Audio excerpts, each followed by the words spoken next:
Λοιπόν έχω να πω μια ιστορία μικρή για ένα φίλο που ποτέ δεν είχε κάτι να πει. Η ζωή του παίξε μια πουστιά δυνατή. Η μητέρα στο κρεβάτι παραλίγο νεκρή. Ο πατέρας στο τρελάδικο σε μια θλιά ζωή. Να ζει με οφθαλμαπάτη πως δεν είχε παιδί.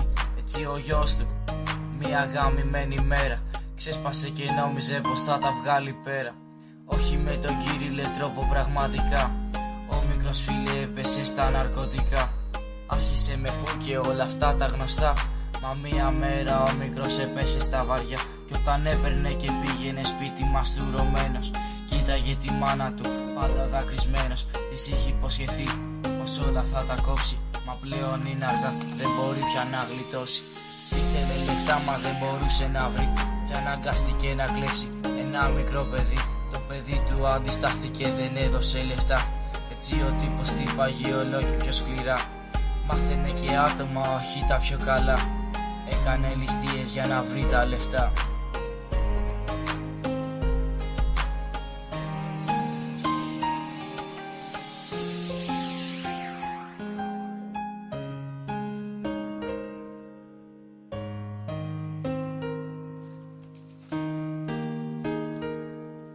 Πλέον άφησε τη μάνα του και ξέχασε τη ζωή του. Το μόνο άνθρωπο που ασχολούτανε μαζί του.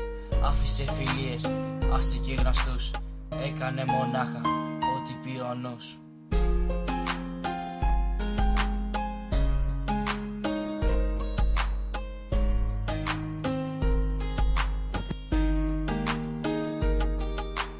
Το καιρό συνέχισε μαζί με τις ληστείες.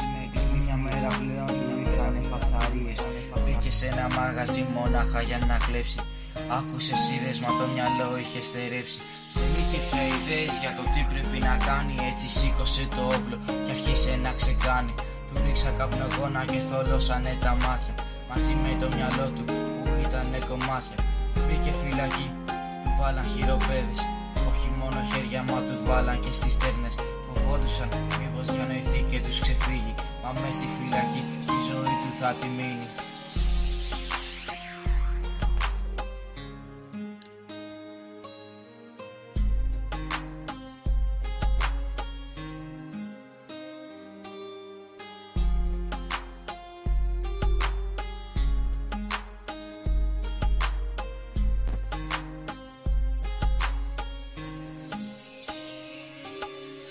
Μια μέρα μόνος του μέσα στο κελί σκεφτότανε τα πράγματα για εκείνη τη ζωή. Μετά νιώσε για όλα, έτσι είχε πει. Κι έτσι το αποφάσισε για τούτη τη ζωή. Να βάλει ένα τέλος, να φύγει από τη γη.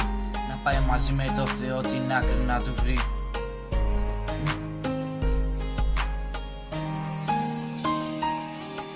Χτύπησε κουδούνι το διάλειμμα να βγει. Μπήκε ο φύλακας και είδε το σκηνή. Γύρω από το λαιμό του ήταν τυλιγμένο. Καθώς τον ξεψυχούσε τον είδε κρεμασμένο.